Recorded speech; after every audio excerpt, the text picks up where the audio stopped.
attending our next session of What is Your Truth? And our speaker today is Rabbi Barry Barron. And he is addressing, I think, a topic that's on a lot of our minds right now. We know that in our country, there's a huge crisis of mental health that was happening before the pandemic, exacerbated by kind of the isolation and other factors during the pandemic. And Rabbi Barron is, I think, especially qualified to address this topic this evening.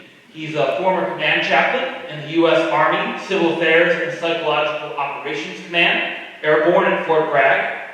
But more recently, back in 2019, right around the same time I started here in Hamilton, he was named Associate Chaplain at Colgate University, and then in 2021, he became University Chaplain at Colgate.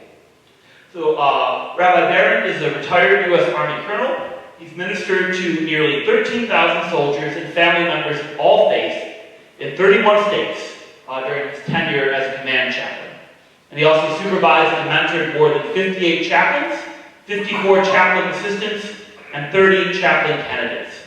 He's also served as the external reviewer to the U.S. Air Force Academy, assessing the effectiveness of the Religious Pluralism Awareness Program, as a deputy director of the JWB Jewish Chaplains Council, and as a rabbi for the congregation Beth Am in Houston, Texas, Temple El Amet in Youngstown, Ohio, and Temple Israel in Vestal, New York. He received his Bachelor of Arts in History from Cornell, as well as a Master in Religious Studies and a Doctorate of Divinity honorary from the Jewish Theological Seminary of America. And on a personal note, Barry has been a wonderful addition to our ministers' meetings each month and to our clergy group here in Hamilton. And I'm very excited to hear him speak today. And before he comes forward, let's just give him a big round of applause.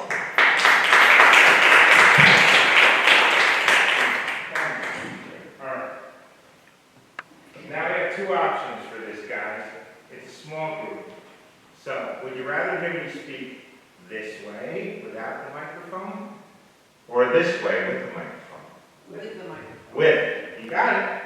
Simple enough, right? Okay. So, we're going to talk about a few different things and hope that I more or less hit the topic square on the head, you know? But I'm going to digress for a minute at the beginning. So, Colgate has a motto. It's a very interesting motto. I like to talk about the motto of Colgate. It's Deo ac Veritatis. So, Deo is for God, Veritati is for truth. Then there's this very interesting word in the middle, ac. So, it's usually translated for God and for truth. But in standard Latin, that middle word then should be et, Deo et Veritatis. So when I encounter this, I go scrambling to figure out the heck ac was. Ac is the conjunction that you use when you are saying that the two things that you're joining act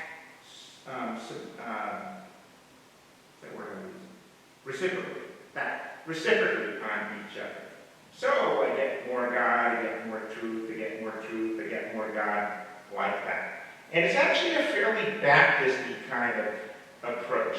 So if you look at the schools of the Northeast founded by Puritans, they have mottos like Veritas for Harvard, that means truth. Or they have lux et Veritas, light and truth, that's Yale, like that, in the nominative noun form. And they did that because Puritans really believed that these things, God, truth, were fixed and human beings weren't going to move very much. And they were the predestination folks, right? So not much you could do about whatever was going to happen. Well, the Baptists weren't like that, right? Baptists believed, oh yeah, things you do affect God and God's relationship with us. So that's how you get Deo ac Veritati. Now, why is this even remotely important to tonight? Well, because I think that when we're here with a bunch of people who are interested in religion, or they wouldn't be sitting in the church on a hot night, then we should be able to think about that we raise, by raising our awareness in some area, we're raising our awareness in another area, and that both together are working for the good. That's what I want to start with. Now, the second thing I'm going to start with is a little scripture. Because I figured it's a Baptist church. It'd be all right if I started with a scripture. So, the scripture I'm starting with is from Leviticus. It's chapter 10, verses 1 through 3. And this happens, the setup for when we happens at the dedication of the tabernacle, where incense and in part of the sacrificial ritual is being burned. And then we have this. Now Aaron's sons, Nadab and Abihu, each took his fire pan, put fire in it, and laid incense on it. And they offered before the Lord alien fire, which had not been enjoined upon them. And fire came forth from the Lord and consumed them. Thus they died at the instance of the Lord. So I want you to think about this. Aaron is standing there and sees his sons burned to a crisp in front of him. And I want you to think for a second about what that would do to a person. Right? What kind of horror is that? What kind of trauma is that? Such a thing. So the text goes on. Then Moses said to Aaron, "This is what the Lord meant by saying, 'Through those near to me I show myself holy and gain glory before all the people.' And Aaron was silent." Now personally I always thought that's a pretty lame ending to the story given what just happened. Right? You want something more to be there, right? This is Aaron, this is his kids. I mean, something. So then I noticed this. So I have to give you a very fast course, like 30 seconds, in rabbinic literature.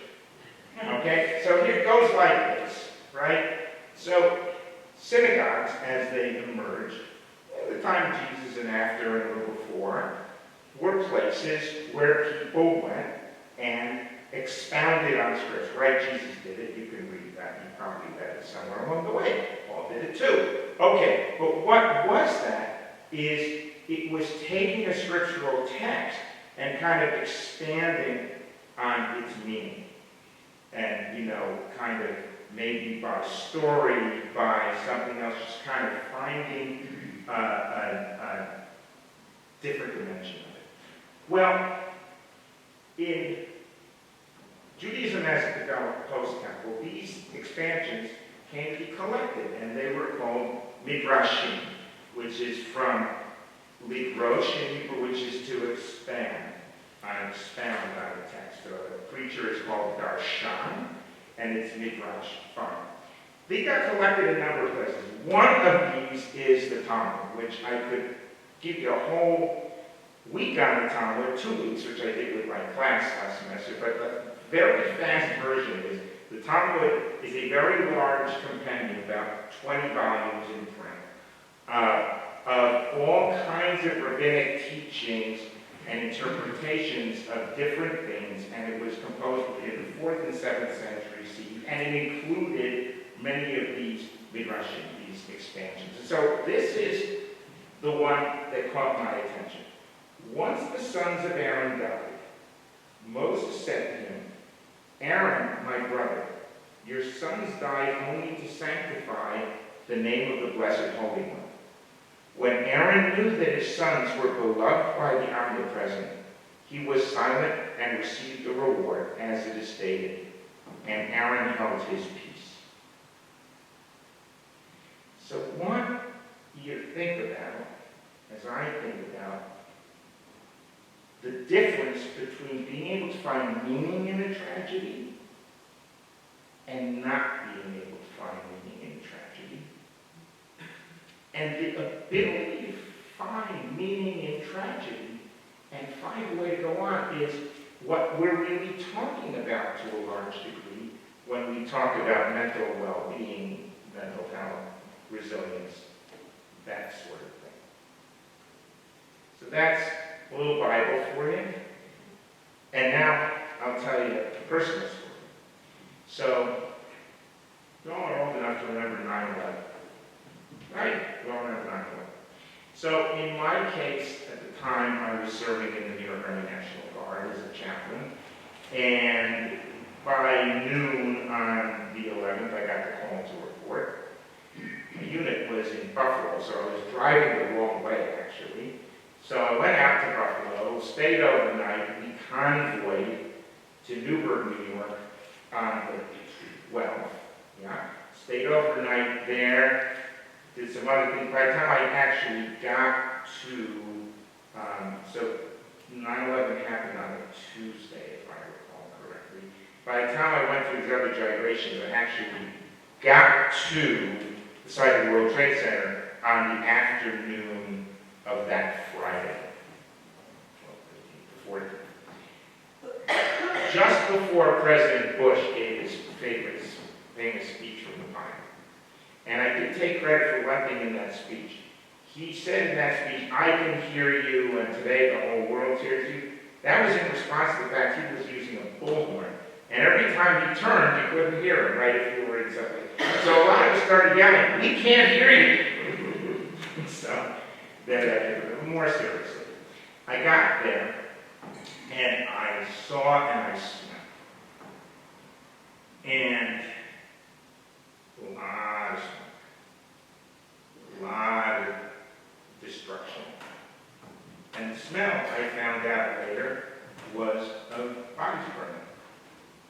Matter of fact, I found out because the next day, I met a man who said, "Oh yeah, it smells like Auschwitz." I didn't want to talk about trauma.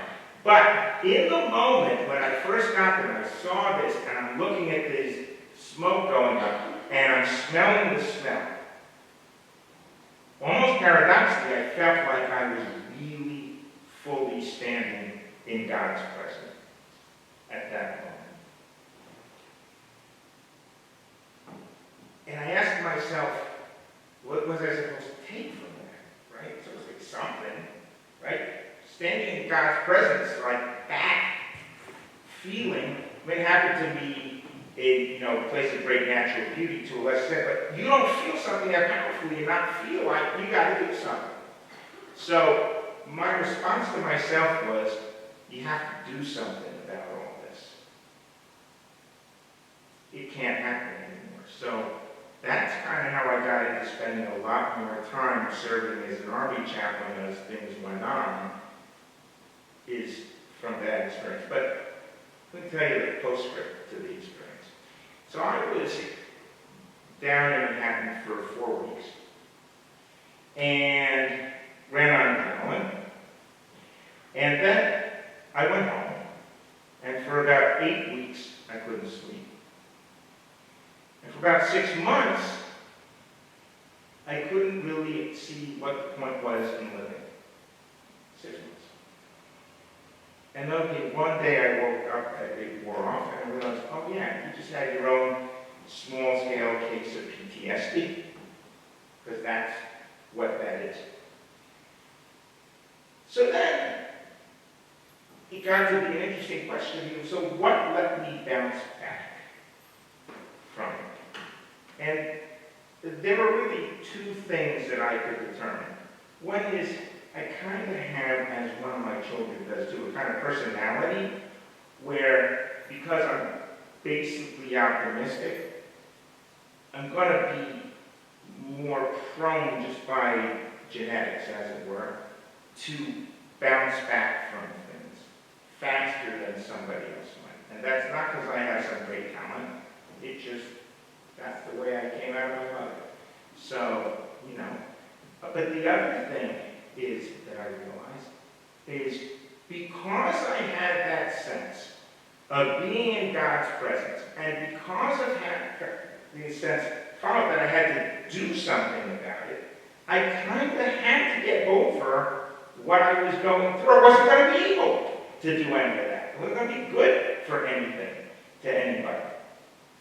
So that's that anecdote. Now, so I did a little research to kind of flesh this out a little bit for you all and myself, to see what this is. And you know, I've had these experiments over and over, but sometimes it's good to read research because it gathers a lot of information and you can see. And so, this is from the National Alliance on Mental Illness. It talks about the mental health benefits of religion.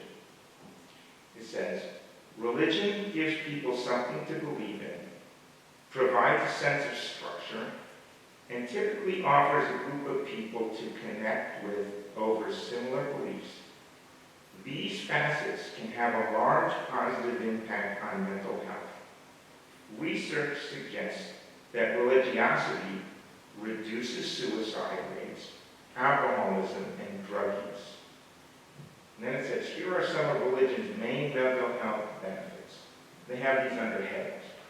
So the first heading is communicate, community, right? Initiates social connections with other members, creates a sense of belonging to a group, and offers trustworthy and safe social engagement.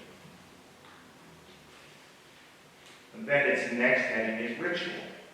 Ritual helps people to cope with difficult life situations, i.e. a ceremony for the loss of a loved one. And that goes back to Aaron, right? What was Aaron? He was the high priest. He had such, you start reading Leviticus after that, he had a million things to do. Right? Just this kind of sacrifice and that kind of sacrifice and this ceremony and that sort of thing. The guy had ritual, right? So, but that gave him something to focus on other than his loss. So anyway, it helps you do it. And allows, it provides structure, regularity, and predictability, and allows for time to rest, as well as holidays and other special times of the year. So that's one thing. Then we have a third heading, teachings. Teachings provide guidelines to live by, i.e. the importance of doing the right thing. And they teach compassion, forgiveness, and gratitude. And they identify life lessons even from challenging situations. So, one of the exercises that we're not going to do here, but I really like this one. A professor of mine at a rabbinical conference gave this to a group of us, told this story. He said, you have a car going down the road, and in the car are the mother, the father, and 3 kids. And a tree comes down and smacks the car, caves the roof in, and kills the mother, the father, and one of the children. And he says, so imagine you're at the funeral. Somebody asks you, Rabbi, how could God do this? And then he said, write God's answer. And when you go through an exercise like that, the benefit is it takes you out of, what do I think? Right? What do I want to say? And gets you to start thinking more deeply about the kinds of questions. So, I want to circle back, and then we're going to go on to some other things, but on ritual, because they had like a hyperlink you could go to, and from another site, from Religion and the Clinical Practice of Psychology. A ritual is a religious or solemn ceremony with a series of actions performed according to its prescribed order, using words, objects, and possibly music. Words, objects, music. Right? And so Ken Parkman wrote in the Religion and the Clinical Practice of Psychology. This page here. Relatively little attention has been paid to religious rituals by psychiatrists and mental health professionals, unless you got a psychiatrist married to me, because it means not because of me, you just have the right disposition to do that. However, rituals may offer one way of coping with difficult difficult life situations. For many people with severe mental illness, disorganization has characterized a great deal of their lives. It is not surprising then that rituals associated with religion or spirituality are highly valued by consumers who prize their structure, regularity, and predictability. Wrote R. Fallon, Spirituality, Religion, and Recovery from Mental Illness. Many recovery narratives describe the important capacity of such rituals to organize experience, provide meaning, offer trustworthy and safe social engagement, and express core beliefs. So it's very important that these things be paid attention to, not just for treating the deeply mentally ill, sorry about that, which is good, but really for us, because you all know this, life throws a lot of curveballs, and you don't want to fall apart because you have to get up from that curveball because the next one's going to come along sooner or later. Anyway, so there's another article I'm going to mention. It's from Frontiers in Psychology, and it's associations of change in religiosity with flourishing during the COVID-19 pandemic, studied faith communities in the United States. It says, considerable research finds positive associations between religiosity and various dimensions of well-being, including physical health, mental health, life satisfaction, and happiness. Several dimensions of religiosity are relevant to human flourishing. Human flourishing is defined as physical and mental health. Right? And relevant to human flourishing, public religious practice, i.e. religious service attendance, is strongly associated with reduced mortality, better mental health, better social relationships, life satisfaction, as well as virtuous and pro-social behavior. Private religious practices such as prayer and meditation are found to be associated with greater self-esteem, sustained decreases in depression and anxiety, and long-term decreases in pain. Religious salience, or the importance of religion in one's life, has also been found to be positively related to mental health. Finally, research emphasizes the importance of religious social support in shaping various aspects of well-being, especially among older adults who feel connected to a community in which they experience spiritual and emotional support. Now, I just want to mention something here that it didn't say. It talked about private religious devotion as having an impact on the prayer. What this didn't talk about was there is other research that suggests that when we pray for somebody to get better, that person may actually heal faster. Even if that person doesn't know that you're praying for them.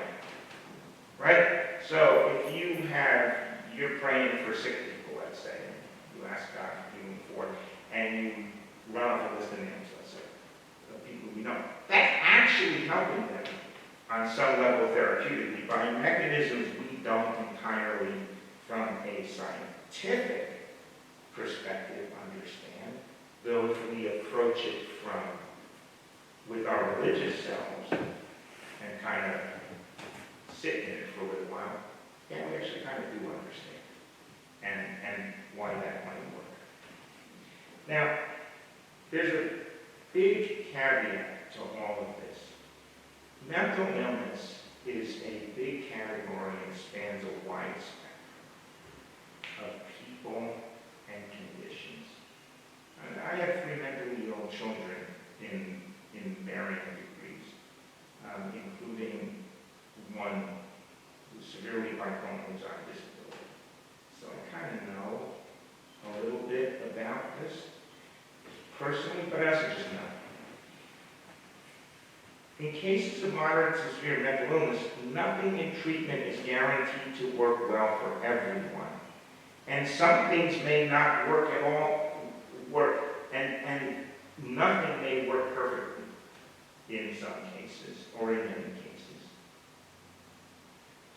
And so you can have a person who is devoutly religious,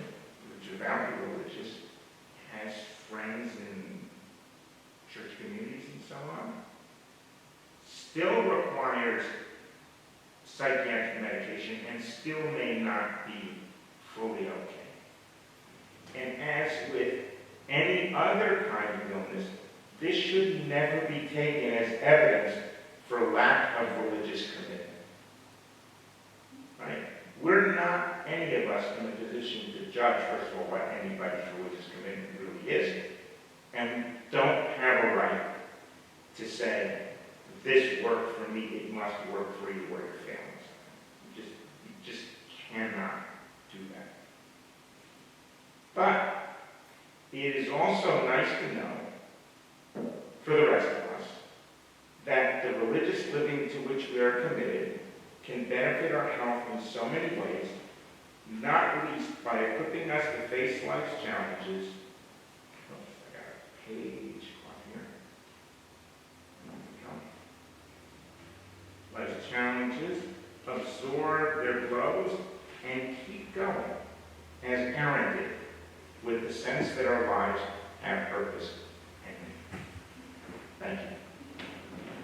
I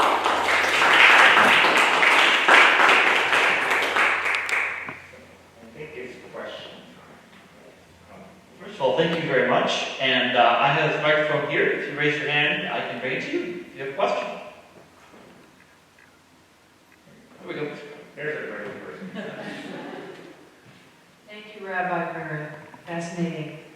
You said when you reached Manhattan after 9/11 on that Thursday, that you knew, or you sort of preluded the discussion by saying that you were fundamentally an optimistic person. I believe, I don't know whether you said fundamentally, but I am. you said By nature. Yeah, by nature, you're an optimistic. So, what about the people who are not basically optimistic? I wasn't saying, all I was saying there is that is probably why 8 weeks later I could go back to work even though I wasn't sure of the purpose. And 6 months later, I had snapped out of it.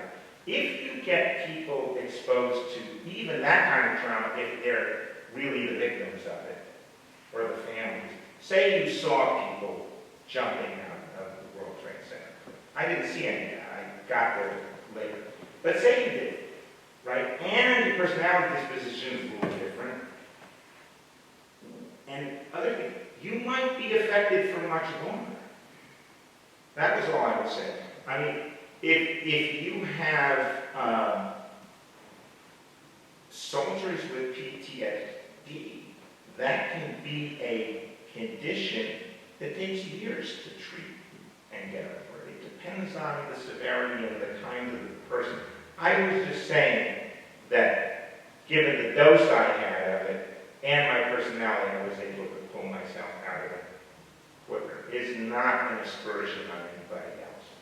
You know, I was lucky.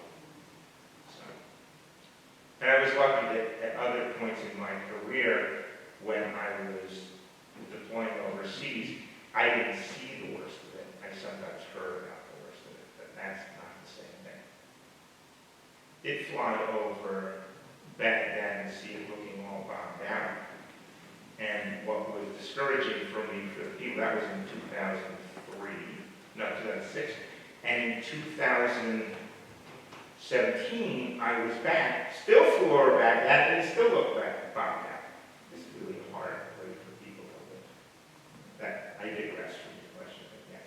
Anybody else?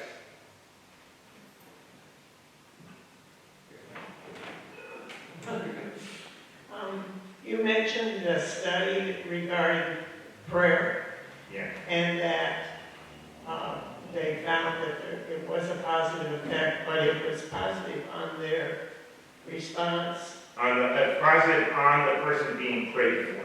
This is actually older research, and I couldn't locate it real quick on the internet. And if you have time today, to call my wife, and she might not remember where it was either. But it's out there. Yeah, because only one time I remember reading about study regarding prayer, and I don't know who was the study or anything else, but they saw no difference. So I'm wondering if it means if you are the one that's ill and being prayed for, and you don't know it even then, because your own beliefs fit right into the same time you're praying, that it works. It can be that way. I mean, some of these things are unknown. Yeah. If I look for it, I won't lie to you. He'll tell you the same thing. Religious life is not at its core scientific. Okay? It just isn't. Right? Most of us do this stuff because something in us, very often when we were children, conditions us to want to do this stuff. And some of that's probably genetic, and some of that's other things that we don't understand, but it's a reality, and it doesn't affect everybody equally. And so so when we talk about a study that says X, or a study that says Y, first of all, they have a limited sample size, by definition, right? You can't survey the whole world. And second of all, it'd be very difficult to isolate all the reasons. I just brought it up because I find it fascinating that somebody would have found that. And it doesn't hurt to think that, right? Especially if you're the kind of person who prays for people anyway. Doesn't hurt to think you might actually be doing them some good even if they don't know you're doing it. If you're wrong, you haven't hurt anybody, so it's okay. Any other questions? I don't think I can do mine. Okay. Rabbi, what is your take on the very large increase in anti-Semitic incidents in the last few years? I mean, one reads a lot, and hears a lot, and I doubt that there's a definitive answer, but... Okay. Right now, we're going through a bad time in this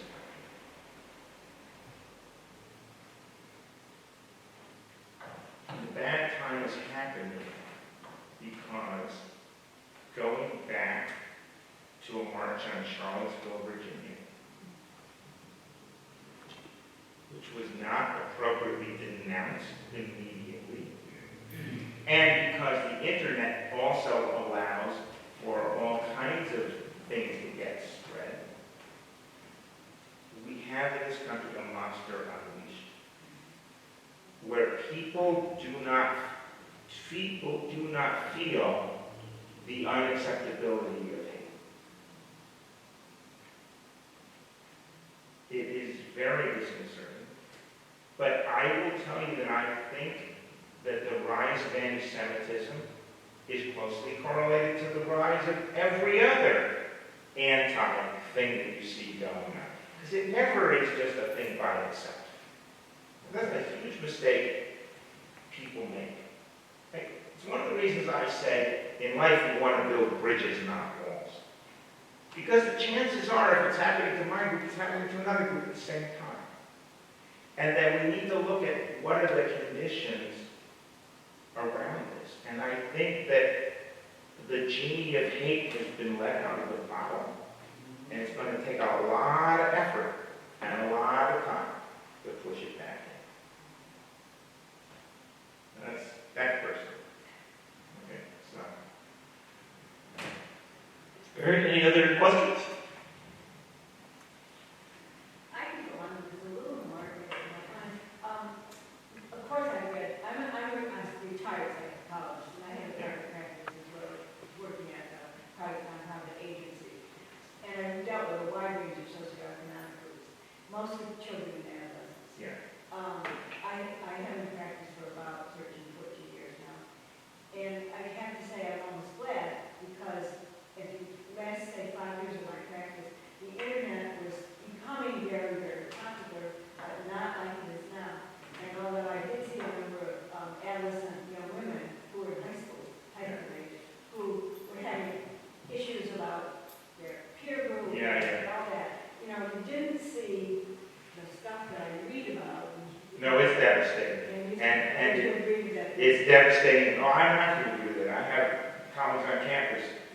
tell me, oh, I've so read about it, but my colleagues in counseling services can give you chapter and verse on this. Or you, if you want to talk to me, I'll tell you all about it. Yeah, social media has done some good things, but it's done some very bad things.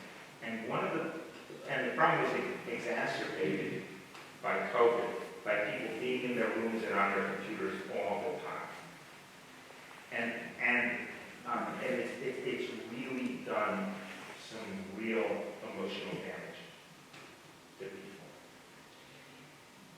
Yeah. Well, you're up.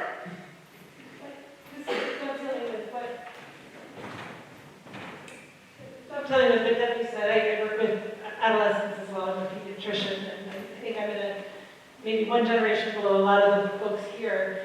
And I've definitely thought a lot about how the internet has filled a need that a lot of people have had who have left religion, that a lot of congregations are not seeing the young faces anymore. And people who, my age and younger, who are no longer part of a congregation, still the things that you said, that they need that connection, they need some sort of ritual, and it doesn't exist in a lot of other places in the world, and people are finding connection with groups on the internet, they're finding their tribe.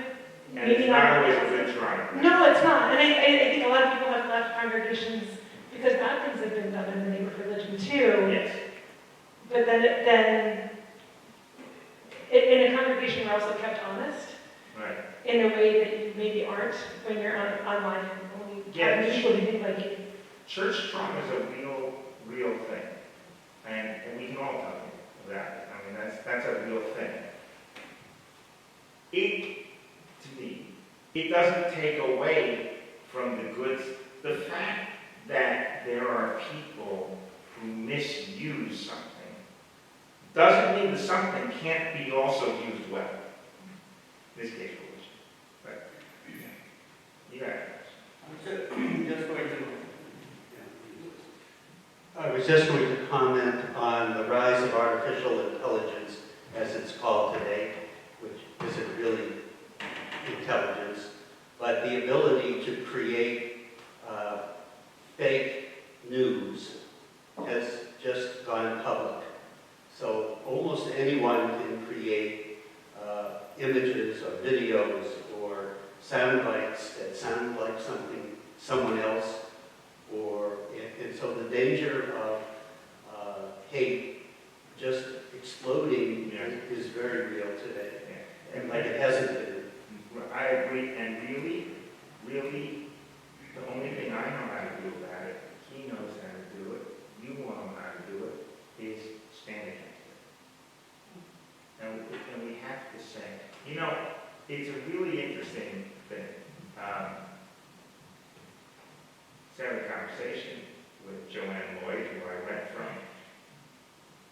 A rabbi speaking in the First Baptist Church, that wasn't a thing 50 years ago. It just wasn't. All right. And you go back far before most likely examples. It doesn't. I mean, look, there were times you went over and preached in a Methodist church. 50 years ago, well, 60 years ago or so, that might not have happened. Even that. Right? So it's a question of, but I think what we've learned over time is we really do better together. We really do. And even when I was in seminary, we had this inter-seminary group, and we all agreed that we have more in common with each other because there's all the non-religious people out there, right? Religious people actually have a lot in common with each other. And together can do a lot of good. So. Any other questions? We have time maybe for one or two more. Oh, I'll move to that.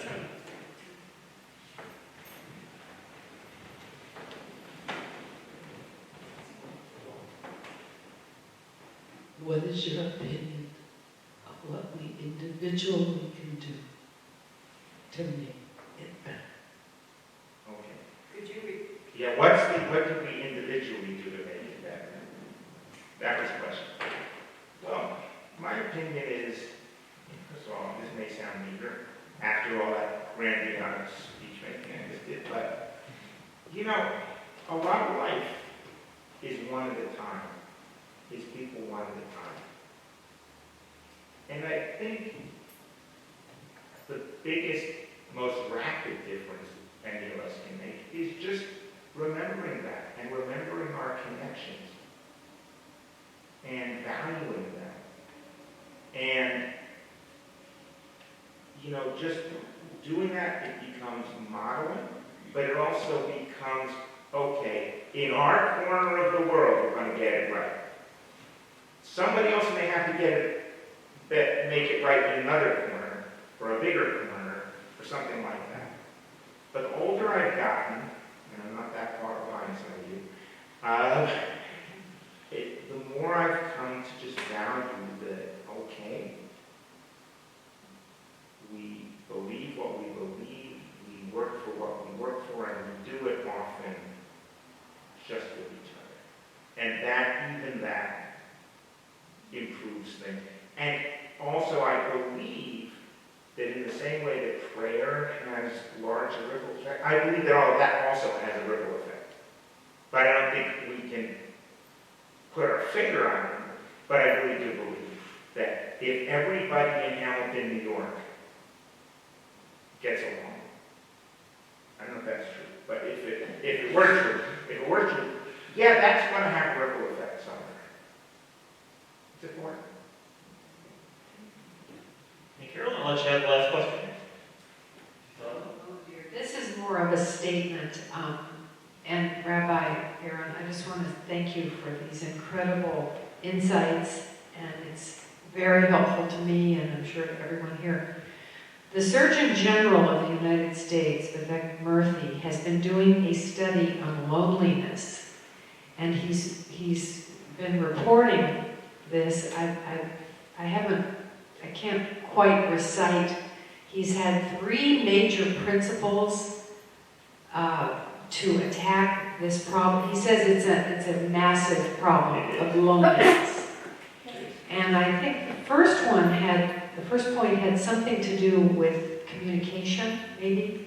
But the second point, which really struck me, was the importance of religion, which is... I don't think you have to sell this crowd on that. I think what you're doing is about preaching to the converted. Well, thank you, Carolyn. I think that's a great reminder that, we are part of groups that do make a difference, right? And we invite more people to be part of them, and that we have this epidemic of loneliness to battle, right? And Barry, I love what you said about how we can't obviously change everything in the world, but we have this corner of the world that we can make a difference in. That's really going to stick with me tonight. So, Barry, thank you very, very much for your presentation and for answering all of our questions. And want to invite you and everyone else downstairs to have some refreshments. Where I hear it's air conditioned. It is a lot cooler down there. And in the meantime, let's give Barry a huge round of applause. Thank you so much.